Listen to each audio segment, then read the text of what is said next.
Welcome to the Avalanche podcast. Today we are talking about the Crystal Palace game. Andrew, 3-1. I'm not sure the score line was deserved.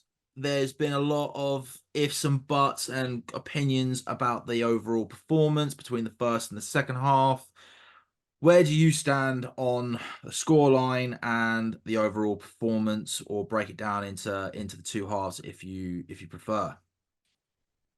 To be fair, I don't think Crystal Palace did a lot, really. They got a very good goal, but didn't do a hell of a lot to earn that goal. They were solid defensively, and obviously we ended up scoring three.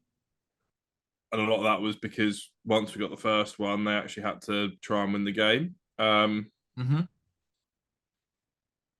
So I think the first half was no one really deserved anything out of the first half. I don't think they did a lot. I don't think we really did much with the ball either. Um, Obviously, brilliant strike from them. So fine, they're 1-0 up. But second half, I think we were by far the better team. I don't really think they were in the game much. We seemed to have all the ball. We had a fair few half decent chances, and then we took our chances when they were good ones. Fair. I mean, there's a lot of people that are saying that the first half wasn't that good, and I don't know whether I zoned out, or I don't know whether I fell asleep at some point. I mean, I don't think I did, but I actually didn't think the first half was that bad. And considering all the comments I've seen, like, oh fuck, maybe I should not be doing a podcast on Chelsea Football Club. Fuck. You're not Um, supposed to announce that on the podcast. no, but I think it's an interesting point. I think it's an interesting discussion in the sense that we didn't create an awful lot, but I thought that the gameplay that we had, we moved the ball a lot. I thought we moved it well with intent. It wasn't, willy-nilly and at a slow pace. I thought the passing was quite crisp. Excuse me. I think it put Palace under a little bit of pressure because I mean, in the first half, they came out with some pretty hefty tackles.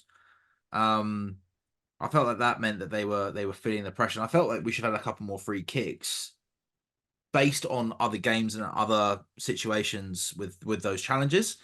I thought it was quite nice actually for the referee to sort of keep the game moving and playing. Speaking of that, what did you think about their goal? I mean, don't get me wrong, it was an unbelievable strike. I have heard that Petr Cech commented about how he could have done better. I've not actually been able to see that properly, but I have heard it's out there. Um, First of all, did you think, before I go into some of the other comments and opinions that I've heard, did you think that Caicedo was fouled? Was it, just poor play by us? Could we have done better once they regained the ball? What are your thoughts? I think the passing to Caicedo was silly.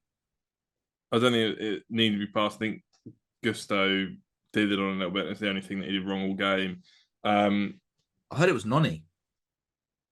oh, yeah, it was none. You're right, but which is probably why I came off at half time. But anyway, I think the pass to Caicedo was just silly in the first instance. I do feel that the challenge by Lerma could have quite easily been given as a foul. Well, there I was don't think it's a cast iron one that with VAR would get involved for me it was this the one season before. anyway. For me, it was the one before because there's one challenge that goes in, but I don't know who it was because it came kind of from behind. As Caicedo's sort of recovering, Lerma comes in, and I was like, Yeah. Shh. I thought the first one there was contact, we kind of got the ball and it was like a 50-50. The Mm-hmm. second one, I think Lerma just kind of clatters him. Like yeah, it runs into him, yeah, yeah, yeah. Um, Apparently he intercepted the ball, and I was like, I don't know how he intercepted the ball from him in that situation, if I'm brutally honest, but fair no, enough. he definitely did not intercept the ball. He might have got the ball before the man, but there was a lot of contact with the man. Yeah. And he's absolutely clattered him. I think in certain situations those could be given, but in hindsight, I'm not that worried. I'm not that bothered about it.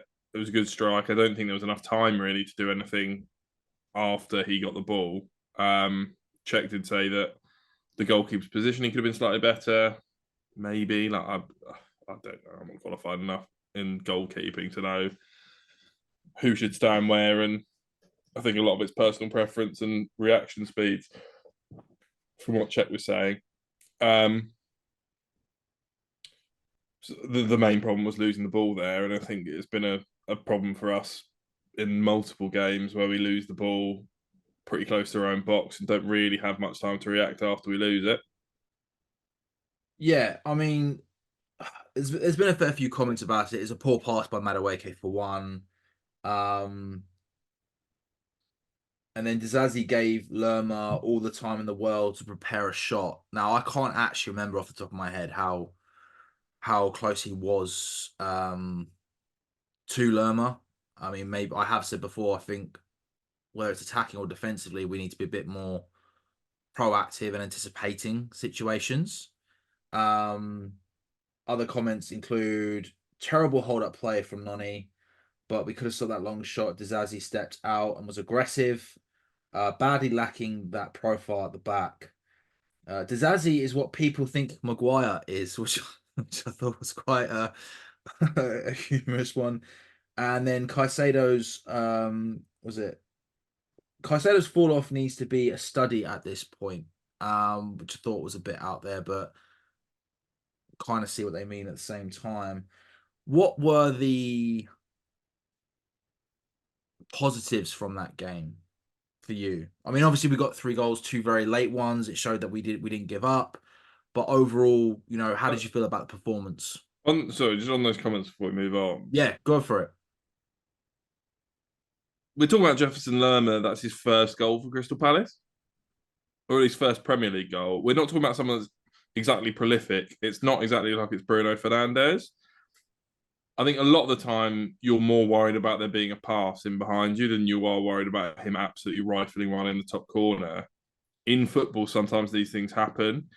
I don't think you can blame Dizazi too much. I think if you're looking at a scapegoat for this goal, it is one of Caicedo and Madueke. I think Madueke has put Caicedo in a really difficult position there that he didn't need to put him in. Which we've spoken about in the past about silly balls that end up to Caicedo, yeah, and put him It under does pressure. feel like everyone shits themselves and goes, "Oh, I'll just give it Caicedo."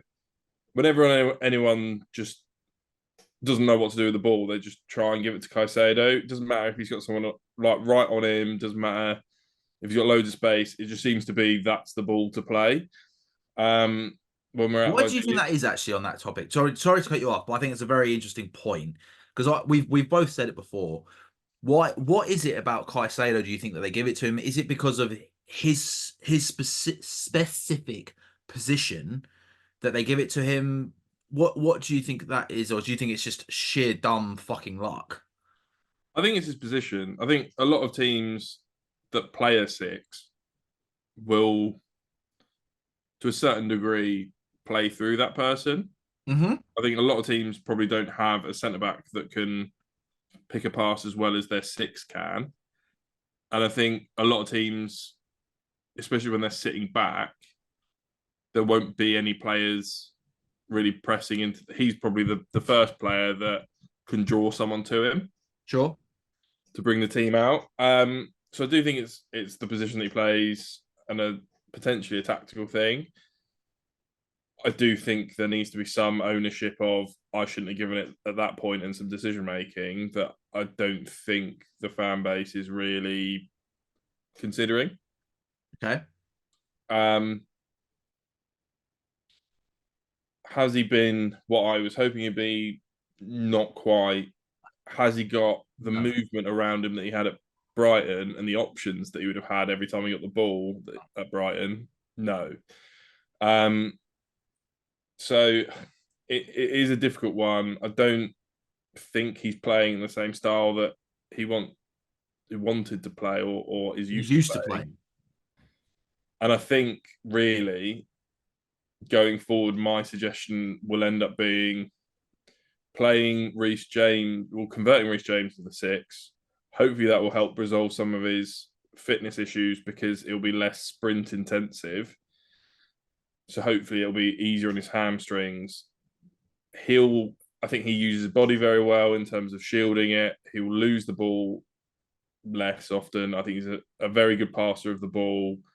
He's a good tackler. So, and then Caicedo will effectively be a rotation option or the starting box to box midfielder that presses people and looks forward rather than trying to receive the ball from behind him constantly, turn and make a pass.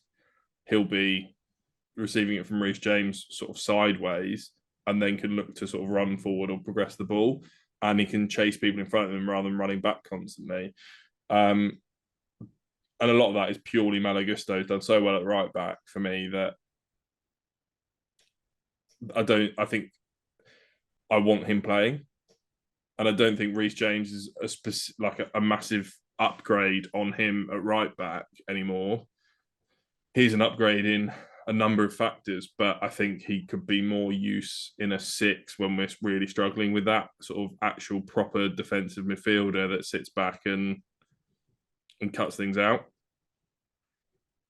Yeah, I mean, just on that, I've got some numbers here from Gusto from the Crystal Palace game. So I'm really glad that you mentioned him, which is he had 132 touches, 92% pass accuracy, 84 out of 91 pass completed, 28 out of 33 final third passes completed, 7 out of 11 duels won on the ground, 4 out of 6 long balls completed, 4 out of 4 tackles won, 3 crosses completed, 2 key passes, 2 dribbles, and 1 assist.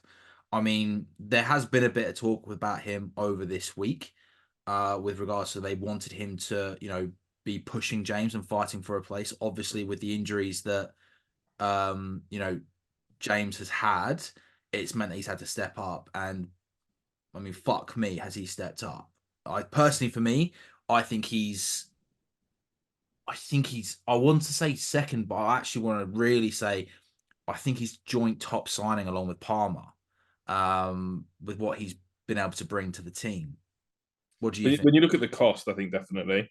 If you look at it, because Palmer was 45 million, and as important as Palmer is, when we've bought Gusto for 20 million And and he's have 20 bought and he's him 20 years old as well. He might have been 19 when we bought him, to be fair, but the amount he's yeah. only 20 years old, you don't look it. He looks really experienced. The only issue I have with Gusto that will come with experience is his rashness to jump into tackles he doesn't need to jump into Yeah, agreed. at Agreed. times. Agreed. But you kind of expect that. I wasn't expecting the attacking output that he's got, and defensively, 90% of the time he is incredibly solid. It is that the other player has his back to him. He's running towards the sideline. For some reason, Gusto puts a challenge in, and we get a free kick, and they get a free kick in a dangerous position. Those are the things that I kind of have a problem with. And I think he's getting better at that. But there's the odd relapse of the Wolves one where he just kind of like dived in from behind, and in that game, probably not worth it. But he's one of the ones that they've got right. And you're right, there's not a lot of signings that I think we've got massively right under the Bowley era, but that is definitely one of them. They're easily the two best signings. Yeah. You can't, I don't, whether you want to look at money, whether you want to look at their output, I don't think you're going to get, yeah, they're the two best signings that we've had by far. Yeah, I think because of his first 6 months, I think Enzo needs to be in the conversation. Has dipped a bit this season, but looks like he's resurging again. I just think for 100 million, it's difficult to put him in that conversation of really great signing. Yeah, but I think if he's my third. up there. He's my third. But in terms of things that went well during the game, I think Just quickly, sorry, before you go on to that, I have one question very quickly. Reece James is your number 6. You said he's going to play next to Caicedo. Who's the other midfielder that you're going to play in that, by the way? I'm assuming it would be Enzo. Okay. But I think I'm assuming, probably wrongly, that we'll have some form of European football next season because we're doing well in the Cups. In which case, we'll need to rotate a little bit. and then you end up with an option of Reece. I wouldn't want Reece James playing every single game, and you have a rotation of Caicedo, Gallagher, Enzo, Lavia, Yeah. Reece James, depending on what the situation is. I love I love within that rotation, you've named Reece James, who's very, very injury prone, Yeah, Lavia, who's made one appearance, which was for 20 minutes, yeah. I and mean, this is next season. Conor Reece Gallagher, James where isn't fit at the minute, so this is next season. oh yeah, great, but Reece James was still injured last season. We're still yet to see Lavia, and Conor Gallagher might not even be here next season. But I love it. That's fair enough. It's quite funny. Um, carrying on with the performance you were saying. I think second half were a lot better. I think we tried to do more with the ball and were more progressive with it. And I do think bringing on Nkunku, although I don't think he was in the game a lot, it gave them something to think about that created spaces. Oh, I'm glad you said that because I didn't think he did anything when he came on. I, I don't After think it was what I good, made, but I after the think comment that I made recently about how when he comes on, like he's active and he's doing this, I was like, "Fuck, I've jinxed him." So yeah, I think he almost helps the team in the way that Timo Werner helped the team at the minute. it's a great Like he'll shout. make That's a great runs, and shout. he'll drag players around, and he'll create spaces for other players at the minute, which is always helpful, even if you're not playing well. To have someone, well, it's helpful to have a player that is working hard, even if they're not really in the game and playing particularly well. That's called like creating space for other people. Um, I think second half we were a lot more dynamic and just looking to go forward with it and doing it successfully. I think the first half there wasn't a lot of urgency to get forward, and I do think the passing was a bit laboured, and that improved drastically in the second half. And obviously, we took our chances when we got them. I would have been upset if we didn't take those chances, but Yeah, I mean, wouldn't be the first time this season we haven't taken chances that are pretty easy. So no, but but you know what? For me, what I love about the last couple of games is just the goals coming from midfield. It's something that we've definitely said that we've been lacking, and a lot of that, there's been a lot of expectation, a lot of anticipation about this. Pundits have said it, the crowd have said it. I mean, was it uh Enzo last two games, 2 goals. Conor Gallagher last 2 games, 3 goals. Gusto last 2 games, 2 assists, and Palmer last 2 games, 2 assists. Like, you know, I mean, um, Palmer has been playing up front, but yeah, yeah, but he's been moving around a bit more. He's been rotating with that, I think. I I just think think it's nice that for once, for the first time in a long time, the responsibilities are now clearly being spread amongst the team. And it's, I think for me, the big question is, can we keep that momentum going forward? Granted, it turns out Conor Gallagher has scored 40% of his Chelsea goals against Crystal Palace. He likes scoring against Crystal Palace.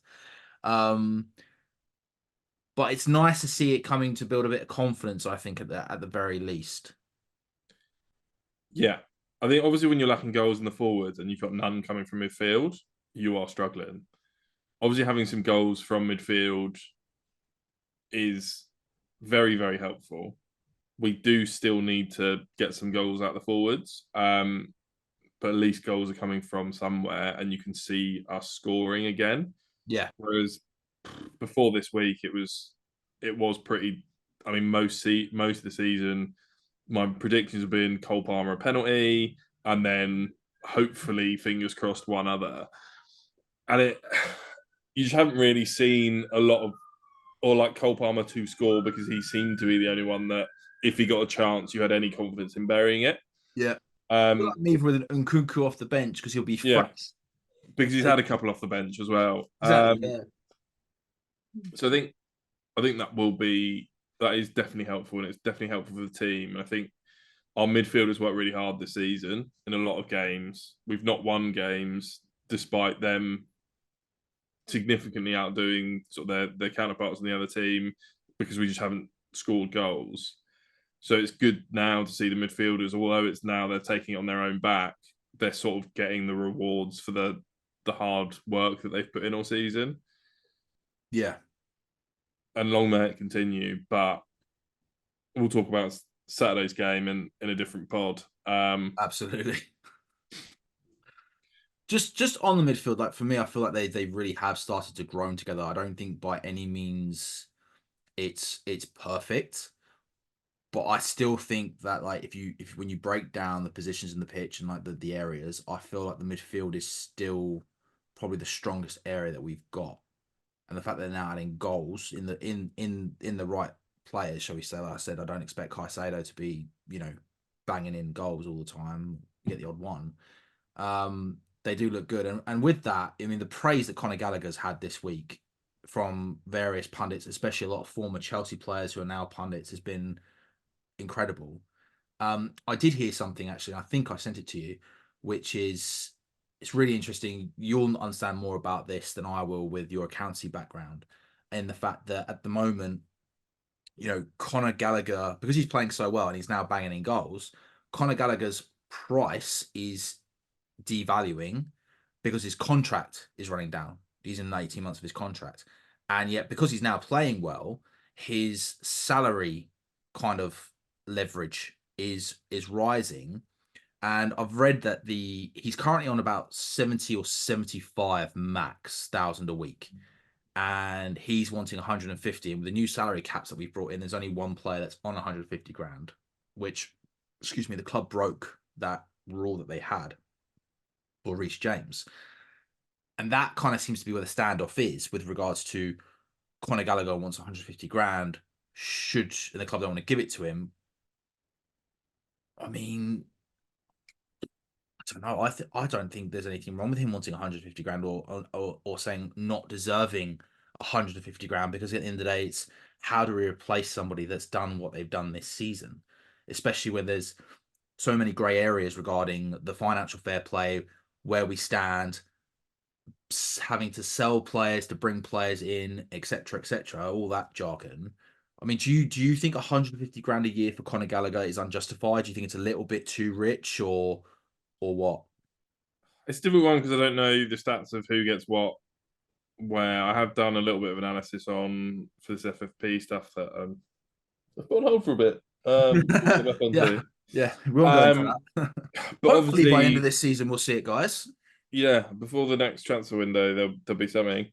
Um, it's it's a difficult one on the basis that I don't think wage reporting is particularly good because why would it be? I don't think there's any really definite source that you can go to that will give you every player's salary and it will be right. I think the players will know better what other people are on because I'm assuming it's a talking point at some point because everyone does talk to their co-workers But say, even as as in any often as they want them office, to. Yeah. yeah, as in any office. Because, for example, like when I was going through it, I was seeing Malo Gusto on, I think, between like £2,000 a week and £22,000 a week. And it's impossible to know actually what these players are on. I remember hearing Jackson was on like 15,000 a week. Yeah, the reports that I'm seeing is that he's trying to justify it on the fact that Caicedo is on 150 grand a week. I know Mason Mount was upset. He wanted to be on the same as Reece James before he left. I think Reece James is on, I think that or 180. Yeah, Sterling is on a lot, and obviously from the previous, um, was it? I think was he the previous regime? Or was he brought in by Bowley? he was the I first thought he was Burnley on signing, something I believe. stupid like 300 grand a week. Yeah. Um, so I mean, it's difficult because there's not really any meaningful scale of these are everyone's what they get paid a week and this is their No, output. no, I get that, but gut feeling, your gut feeling, I say to you, Conor Gallagher wants 150,000 a week. Your gut feeling when you hear that.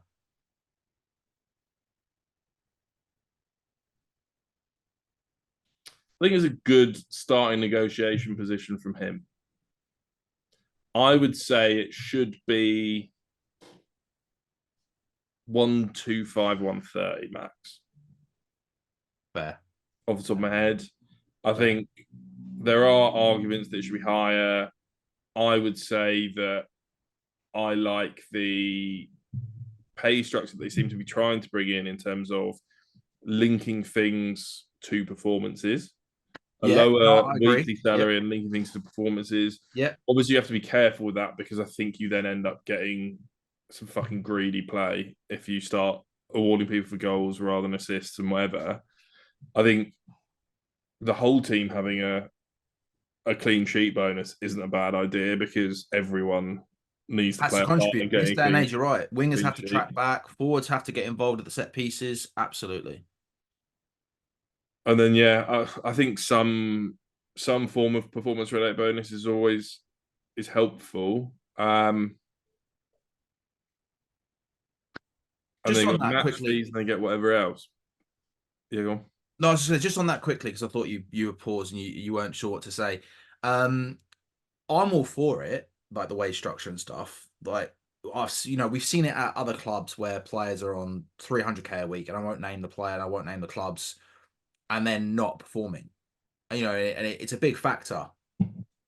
So I'm all for that. I do believe in players being rewarded. My only kind of question mark over it is, excuse me, what happens when you're then trying to attract a big name player, hypothetically speaking, Osman, in the sense that he could go to any top club. We don't have, well, we won't have Champions League football. We may have a European competition, but we won't have Champions League. So how do you entice him to come here? In the sense of, do you then break that because he's the bigger name and we need to entice him a bit more? What does that do to the other clubs? And then on top of that, do I think Reece James is worth 150 grand? Yes, when he's fit. But at the same time, my argument being, if I was Connor, and I'm not saying this is the argument that he's using, but my argument would be, great, you're paying the captain 150K a week. Fair enough. He's a fantastic player. He's only made this many appearances over the last 2 seasons.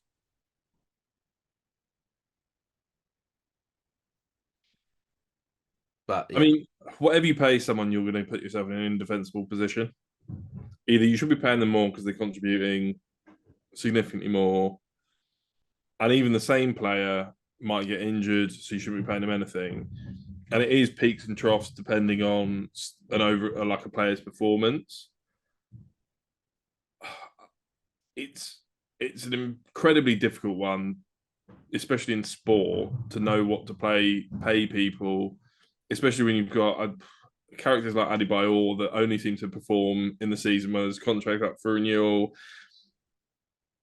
It's it's almost impossible to get it right and get the whole squad happy. You're always going to have a few that are upset because they think they're better than this person that's getting more than them. no, of course, no, of Um, course, I get that. and it's always going to be difficult having a wage structure for a team that needs to improve their team and can't afford to bring in players. I think once you bring it in, you have to be strict with it because if you're telling Conor Gallagher for months and months and months, no, sorry, this is the wage structure, and then you completely smash it for Osimhen and you completely smash it for whoever the replacement winger is for Sterling because apparently he's leaving in the summer. Or we Nico want him. Jackson. I want Nico Jackson. Just throwing it out there. You heard it here first. I wanted him last season, and I still want him. Carry on. Not the Welsh one that plays for Liverpool, by the way. Carry on. Nico Jackson. Mm-hmm. Who's that? Is it Nico Jackson? Did I get the name wrong? Do you mean Nico Williams? Thank you. Great. Um, I may have had a drink. Fine. Great. Wonderful. Yeah, you can't win everything. You can't. I think we're going to struggle to attract players. I think Yeah. it is a process over the next few years. I think we've bought a load of young players that will grow, and it's more about keeping the good ones together and getting rid of a couple of ones that we're not so sold on, and replacing them with players that maybe are more experienced but can do a really good job for us. and maybe undervalued somewhere. So we're not going to attract a big name striker that is getting promised to play week in, week out for an Arsenal, City, a Real Madrid, and Bayern Munich. Because we can't offer Champions League football, and they'll probably be willing to offer more wages than we will until we get Champions League football. And then I can see an increase in the wage structure. And I think that might just be a point of pain going forward. Fair play. Just going back to the game. Except for the fact Osimhen apparently is a Chelsea fan, and therefore he might just accept. Yeah, I mean, A there's little bit less for us. the ifs and the buts in this, and there's a fair few former Chelsea players that are trying to kindly push him into our direction, shall we say? John Obi. John Obi, Didier. Any other comments that you've got before we go into maybe the man of the match debate regarding the game? No. Fair. In that case, who's your man of the match? There's only one choice. Go on. Dizazi. I think the celebration. It just took you over, didn't it? It just gave you that extra. I love the fact that he went into the crowd. What about Jackson? What about Jackson running from the bench all the way over past the referee to celebrate with Enzo, getting a yellow card, his 9th yellow card of the season, and then trotting back? Didn't celebrate with the fans. So that was problematic for me. No, I mean, it is Connor with 2 goals. It's difficult to put it past him. He was also solid in midfield. I think the only player that can compete with Connor a little bit is Malo Gusto for me, because I think he was the one that in the first half put in a credit-worthy performance, and I don't think anyone else really contributed all that much and showed their best self. But with 2 goals from Connor, and he celebrated against the club he was on loan at, which was nice to see. So it's Connor. Fair. I mean, yeah, you've named the 2 players that I was looking at. My third choice was Enzo, not just because of the goal. I still think he did a relatively good job overall the 90 minutes. I mean, Conor Gallagher ran 13 kilometers that season, not that season, sorry, that game, which is the most that we've done this season at the top 5. He holds 4 of them, and Enzo has the other one, the 4th spot, against, I think it was Brighton in the Premier League. Also with Connor, you know, Frank LeBeuf came out and said Gallagher was the only one to have a great game for the full 90 minutes. And Mario Melchiot said Gallagher is the player who drives the team when they need character, energy, and motivation. And I think he's done that all season. He's just grown and grown into that role. But yeah, 2 goals, 2 good goals, 3 goals in 2 games. I absolutely agree. It's Conor Gallagher. Anything else that you'd like to add to this episode of the Overland Sea podcast, Andrew? That's it from me. Lovely stuff. Right. Well, as always, thank you so much for watching. We hope you found today's talking points interesting. If you've got any debates that we've raised or any comments or whatever, please add them in the below on YouTube. Don't forget to like, share, subscribe, follow, notification button. I'm pretty sure like 3 out of 4 of those things are basically the same thing, but hey ho, I've got to say it. Thank you for watching, and please keep an eye out for the Man City pre-game episode. Thank you for watching.